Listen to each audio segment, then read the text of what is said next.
बहादुरगंज गांव का यह हवाई दृश्य देखिए।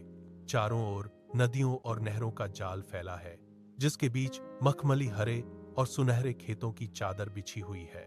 गांव के एक कोने में स्थित विशाल शुगर फैक्ट्री की चिमनी से निकलता धुआं नीले आसमान की ओर उठ रहा है। यह इस साल की सबसे बेहतरीन फसल है, जिसने खेतों को सोने की तरह चमका दिया है। रामू अपने खेत की मेड़ पर खड़ा है। वह अपनी उंगलियों से लहलहाती बालियों को धीरे से छूता है। उसके पास ही उसका बेटा स्कूल जाने के लिए बस्ता संभाल रहा है। पास के खेत में हरीश अपनी छत के मरम्मत का हिसाब लगा रहा है। नहर के किनारे बच्चे दौड़ रहे हैं और हवा में पकी हुई फसलों की सोंधी खुशबू घुली हुई है। सूरज की सुनहरी किरणें हर चेहरे पर एक सुकून बिखेर रही हैं। रामू और हरीश की आंखों में भविष्य की उम्मीदें साफ झलक रही हैं। सब कुछ शांत है, सब कुछ सुरक्षित महसूस हो रहा है। वे अपनी मेहनत के फल को बस कुछ ही दिनों में घर ले जाने की तैयारी कर रहे हैं। हवा की गति धीमी है और गांव का हर कोना अपनी समृद्धि का जश्न मना रहा है। दोपहर के 2 बजते ही अचानक हवा का रुख बदल गया। फैक्ट्री की चिमनी से एक दहकती हुई चिंगारी निकली और हवा के झोंके के साथ सीधे सूखी घास के ढेर पर जा गिरी। सूखी घास ने तुरंत आग पकड़ ली। हवा तेज थी, जिसने आग को फैलने के लिए ईंधन दे दिया। रामू ने खेत की मेड़ पर खड़े होकर अपनी नाक सिकोड़ी। उसे जलती हुई सूखी घास की तीखी गंध महसूस हुई। उसने सिर घुमाया और देखा कि आग की लपटें तेजी से खेतों के बीच दौड़ रही हैं। यह आग किसी रेंगते हुए सांप की तरह पकी हुई फसलों के बीच अपना रास्ता बना रही है। हरीश ने अपनी कुदाल हाथ से छोड़ दी और आग की ओर भागने की कोशिश की, लेकिन हवा उसे पीछे धकेल रही थी। खेत की सूखी पत्तियां आग की चपेट में आकर चटकने लगी।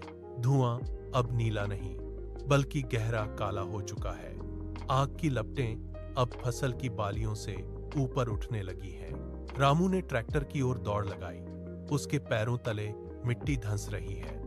दूर से देखते हुए पूरा खेत अब एक दहकते हुए घेरे में बदल चुका है। हवा की सरसराहट अब आग के भभकने की आवाज में तब्दील हो गई है। तबाही अब बस कुछ ही कदम दूर है। रामू ने ट्रैक्टर स्टार्ट किया, लेकिन इंजन की आवाज आग की दहाड़ के सामने दब गई।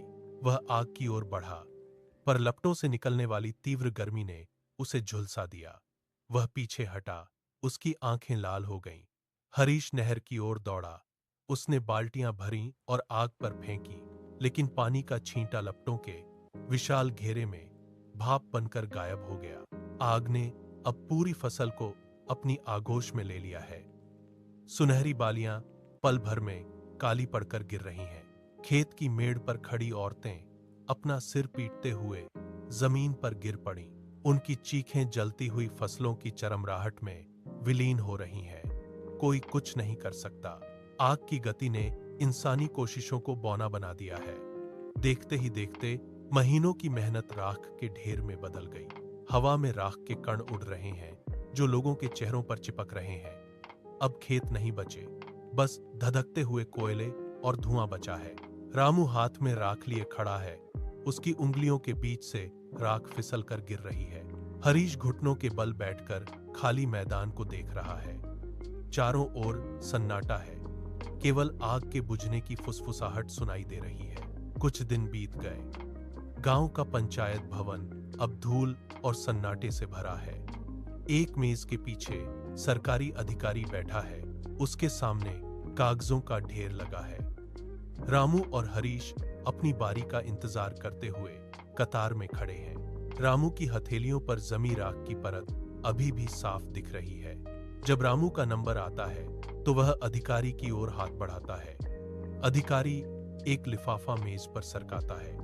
रामू जैसे ही लिफाफा खोलता है, पीछे खड़ा साहूकार आगे बढ़ता है और नोटों की गड्डी में से अपनी राशि खींच लेता है। रामू कुछ बोलना चाहता है, लेकिन उसका गला सूख गया है। हरीश का भी यही हाल है।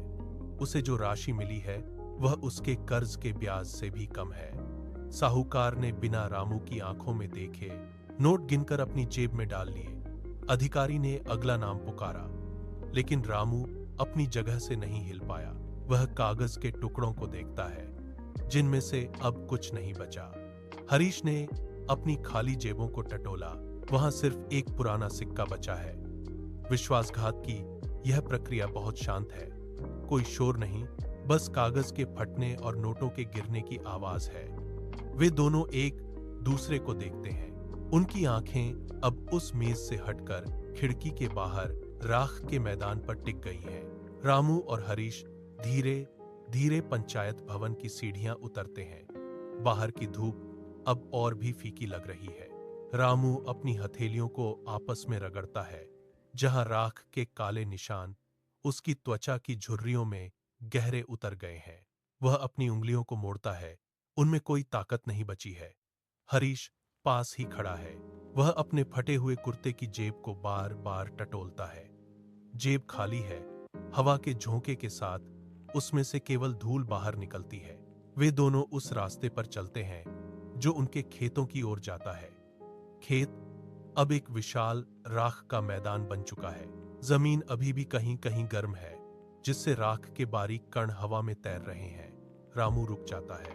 वह झुककर मुट्ठी भर राख उठाता है और उसे हवा में छोड़ देता है। राख का गुबार उनके चेहरे के सामने से गुजरता है, जिससे उनकी दृष्टि धुंधली हो जाती है। वे एक दूसरे को देखते हैं।